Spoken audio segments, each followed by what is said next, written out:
Devil Hunter's Chainsaw Man Chapter 149, titled A Devil's Choice, could strongly hint the ultimate decision either Nayuta or Denji will have to make in the climax of the story. But before we get to that, let's pick up where we last ended things off with Fumiko, Denji, and Nayuta as Quan Chi gave them the opportunity to escape. A preacher feels validated in his predictions regarding a war with demons, urging humanity to engage in a conflict against the Chainsaw Man army. Meanwhile, Denji, Nayuta, and Fumiko make their escape from the protesters, and Denji ends up asking Nayuta that transforming into Chainsaw Man would now totally be safe given the circumstances that they're in, but Fumiko heavily disagrees, emphasizing her role as their protector to prevent them from becoming targets, which Fumiko knows a lot about Denji. She knows the history of Chainsaw Man. Who are you kidding to yourself and ourselves into thinking even for a second that you can protect Denji? Now, granted, we haven't seen the reveal of her devil contract and it could be broken. Remember, she is a part of the extermination squad with Quan Chi, Katana Man, the Nobara Fiend Devil, and well, of course, everyone else. She has to be somewhat up there in strength considering Yoshida assigned her role to protect Denji as the bodyguard, right? So I don't want to discredit her too much, but there's just so much that we know and that Fumiko knows that I couldn't even take that serious. And I do find it odd that Fumiko also tells Denji that you're only gonna bring more distractions if you become Chainsaw Man, which, well, is true, but we know Barum indirectly just admitted that Yorunasa as well as Denji, they're going to become a hell of a lot stronger. We saw in the previous chapter what that meant for Yorunasa, where even someone like Yoshida had to back off. So Denji, whether it was revealed in this chapter or not, we know he probably got stronger as quickly as Asa and Yoru did, even if Denji doesn't know that. Why is Fumiko still trying to play the role of public safety given the circumstances of, well, the chaos that's happening around them? In any case, Nayuta challenges Fumiko's decision, asserting her strength and readiness to handle any challenges, human or otherwise, making Fumiko feel unease. Curious about Denji's influence on his younger sister, Fumiko questions his teachings only to learn that he's left her in front of the TV, letting shows shape her understanding, which, look, in typical Chainsaw Man fashion, this is what we always get. These are the answers I love Denji wholeheartedly saying, like, she's just watching educational TV. Now, we know as good as anyone, if you're even watching TV, who actually watches TV in 2023? What is out on TV isn't probably the best for any child to watch because there's just a lot of skewed stuff. But even if you disregard what's presently being shown to people today, I mean, that was the argument a lot of people said back then. Well, it's because what they watch on TV, because parents can never take accountability for themselves. And as a result for Fumiko, this is where she feels a little uneasy. And this is the stuff that I think Fujimoto is now laying the breadcrumb trails into making us worry because of how Nayuta responded to Fumiko's decision. In that, no duh, humans are weak sauce compared to us devil. And although Nayuta is a little girl growing up, we have to keep in mind that she is not only just a reborn again devil, she is the control horseman of the apocalypse as well, and that brings many uncanny things. Now, I don't agree with this, but a lot of people are kind of hoping that Makima might resurface because of what's happening with Nayuta's character presently, which my rebuttal to that is, well, no, she's just a control devil. So I think impulsively, as she told Denji in this chapter, we're devils, and devils like killing things, much in the same way that fish like to swim, and much in the same way that plants like to photosynthesize, right? I'm just doing what I'm naturally born to do. And now this is where you get the interesting perspective of nature versus nurture. For people who don't know, 50% of how you're raised is actually solely dependent on how your parents bring you up and raise you. So to that, Denji has been doing a really good job. But the other 50%, unfortunately, is the area that you're born in, and that is a thing, by the way, so feel free to look that up. But more importantly, that means the chaos that's now happening outside of Denji's control and instinctually what Nayuta is feeling deep down in her heart. So although you have one good check mark with, and arguably maybe even the most important out of the three, a good upbringing, give you disciplines and a moral compass, Nayuta is here saying, I love Denji, and that's why ultimately we see what happens later on in this chapter with her giving in to Denji despite what she just tried to plant in Denji's head. We're devils, and you know it feels good killing and doing what you want to do. And we know Denji wants to embrace Chainsaw Man, well, because people have been stealing his persona and his spotlight, and Chainsaw Man makes Denji feel good because it's a part of his identity, but because Denji still lacks that emotional intelligence, as opposed to the perspective that Nayuta said in this chapter that, wait, maybe I like being Chainsaw Man not because it's a part of my identity, but because subconsciously it's feeding the urges of me killing people and causing destruction, which that's a really interesting perspective, and we'll have to see how ultimately that ends up resolving. But I like that Fujimoto is now taking us on that route with both Denji and Nayuta's character. Anyway, all this incites a battle between Nayuta versus Fumiko, and I am a little disappointed that we didn't see Fumiko's devil contract, because this would have been a good spot to showcase it right here.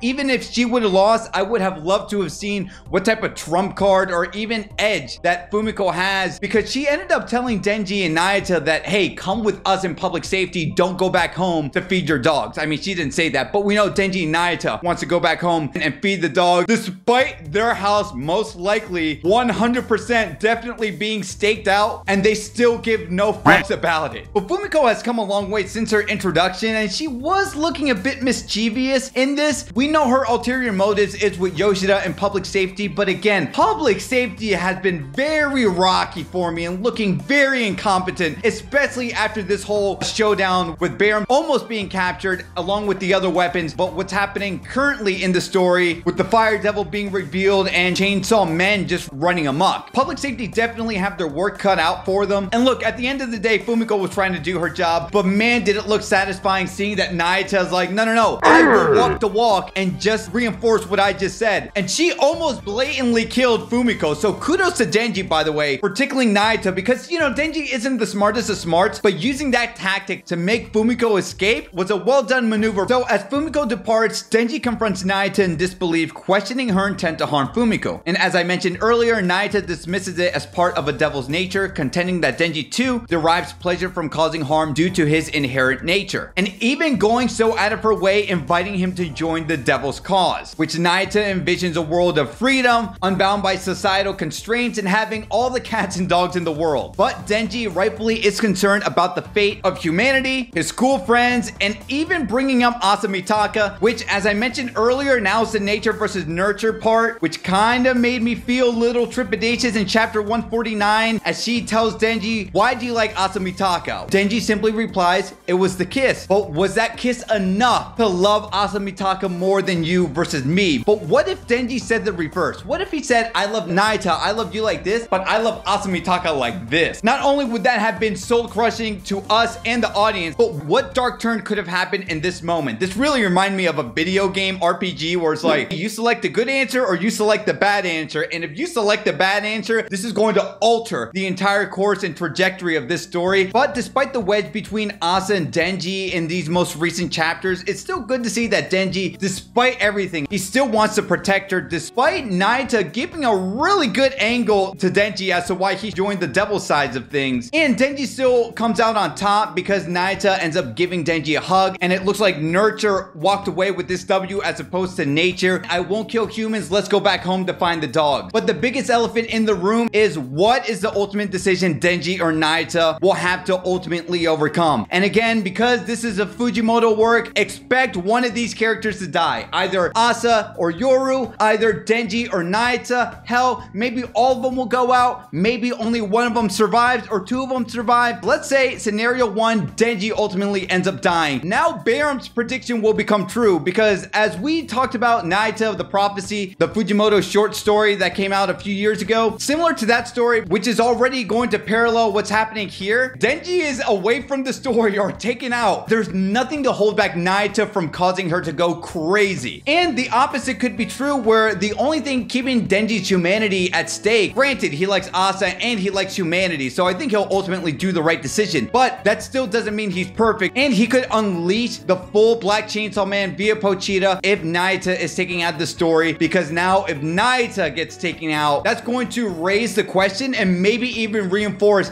that Nayuta's perspective was right all along, and that maybe he should have just unleashed his devil side a little bit more instead of caring for what humanity has brought Denji thus far. How are you guys feeling about the future of Nayuta and Denji? And we're going to discuss more of this, which you can click on this video right here.